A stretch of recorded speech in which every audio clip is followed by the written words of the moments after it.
collard greens, yams, fried fish. The Montgomery Bus Boycott. Mrs. Georgia Gilmore. In October of 1955, Mrs. Gilmore paid her bus fare, and the bus driver shouted for her to get off of the bus and go through the back door. Of course, she was upset, but she did as she was told. But she vowed to never ride another bus. 2 months later, another Montgomery bus rider refused to give up her seat to a white man, and she was arrested.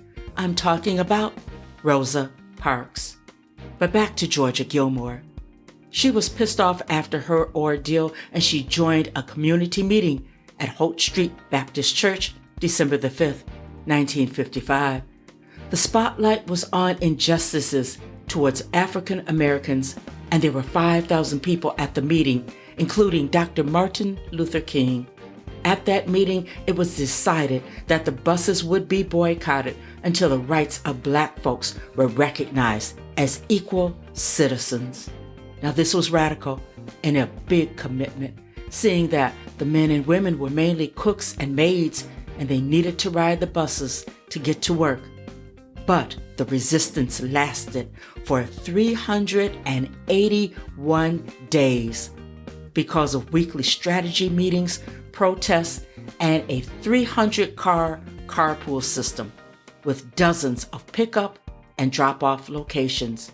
So how was this resistance financed? Georgia Gilmore organized women, and they became the Club from Nowhere. They cooked fried fish sandwiches, cooked chicken sandwiches, pork chops. They prepared greens, lima beans, and they baked goods such as pies and cakes.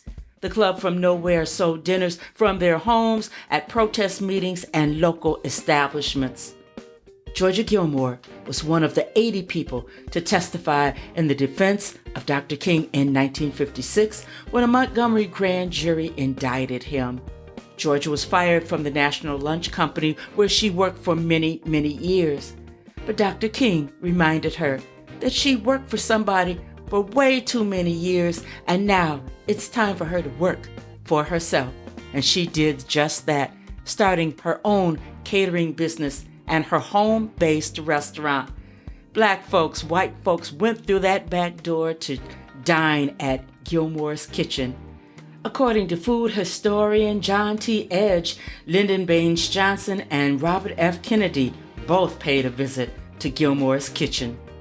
Well, Mrs. Gilmore died on Friday, March the 9th, 1990. 25 years anniversary of the march from Selma to Montgomery.